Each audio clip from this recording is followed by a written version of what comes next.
জনগণ আপনাকে নির্বাচিত করেছে, জনগণের প্রত্যাশা পূরণে কিভাবে কাজ করবেন? ধন্যবাদ আপনাকে। প্রথম হচ্ছে যে আমি আপনার মাধ্যমে আমার যারা এই এলাকার ভোটার রয়েছেন সবার প্রতি আমি কৃতজ্ঞতা জানাচ্ছি, আল্লাহ পাকের প্রতি কৃতজ্ঞতা প্রকাশ করছি। আমি এই এলাকার সন্তান হিসেবে জনগণ আমাকে বেছে নিয়েছে। সুতরাং আমরা আগামী দিনে এই এলাকা আমাদের নাগরিক সুবিধা থেকে বঞ্চিত একটি এলাকা, আমাদের অনেক সমস্যা রয়েছে। আমরা যেটি হচ্ছে যে আমরা ওয়ার্ড ভিত্তিক বসার মতামত নিয়ে সবাইকে নিয়ে আমরা একসঙ্গে কাজ করবো আর কি। সেই ক্ষেত্রে যে ঐক্যের প্রয়োজন সবার আগে বাংলাদেশ গড়তে, নতুন একটি বাংলাদেশ গড়তে, সেখানে যারা অন্য দলের ছিলেন কিংবা স্বতন্ত্র প্রার্থী ছিলেন তাদের সাথে কিভাবে কাজ করবেন, সমন্বয়টা কিভাবে করবেন? আজান দিচ্ছে আসলে যেটা হচ্ছে যে আমি ইতিমধ্যে দেখেছেন যে আমাদের মধ্যে নির্বাচনকালীন জীবন একটি সুন্দর সৌহার্দ্য পরিবেশ ছিল। আজকে কতক্ষণ আগে জাবেদ হোসেন এসেছিলেন, তার সাথেও আমার একটু সুসম্পর্ক রয়েছে। তাসলিম জাহার সাথেও কথা হয়েছে, উনি আমাকে শুভেচ্ছা জানিয়েছেন, আমি তার এখানে যেতে চেয়েছি। সুতরাং আমাদের মধ্যে একটি সুন্দর পরিবেশ রয়েছে এবং আমরা আগামী দিনে এই সুন্দর পরিবেশের রক্ষা করি, আমরা আসলে সবাইকে নিয়ে কাজ করতে চাই।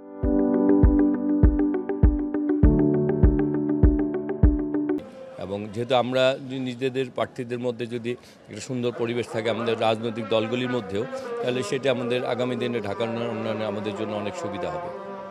আঞ্চলিক উন্নয়নের জন্য আসলে সবার ঐক্যবদ্ধ অবস্থান দরকার। আমরা কিছুক্ষণ আগে দেখলাম এনসিপির যে প্রার্থী ছিলেন মোহাম্মদ জাবেদ মিয়া, তিনি এসেছিলেন। তিনি আসলে আপনাকে কি ধরনের সহযোগিতা করার কথা বলে গেলেন, বা আপনারা কিভাবে একসাথে কাজ করবেন, সেরকম কি কোনো আলোচনা হয়েছে? হ্যাঁ, আমি বলেছি যে আমরা নির্বাচন যেভাবে ছিলাম, আমরা একই এলাকার অধিবাসী, সুতরাং আমরা সবাই এখন আপাতত নিজেরা এই সময় করে আবার নির্বাচন আসলে যার যার মতো নির্বাচন প্রচারণা চালাবো, কিন্তু এখন তো আমরা একসঙ্গে চলতে পারি, একসঙ্গে কাজ করতে।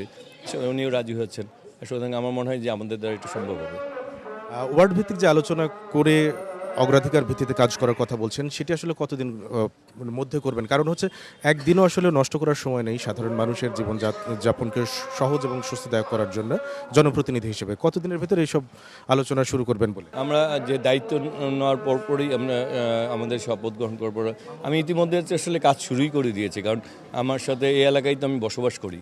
এই যে অনেক সময় দেখা যায় যারা জনপ্রতিনিধি তাদেরকে পাওয়া যায় না, যে আমি তো আসলে এই মহল্লার মাঝখানেই বসে আছি। হ্যাঁ, সুতরাং আমি এক এক সময় এক এক এলাকায় যাব, এক এক মসজিদে নামাজ পড়বো, ওই মহল্লায় যাই, ওই মহল্লার লোকজনের সাথে কথা বলবো। মানে আমরা কাজগুলি শুরুই করে দিব আর কি।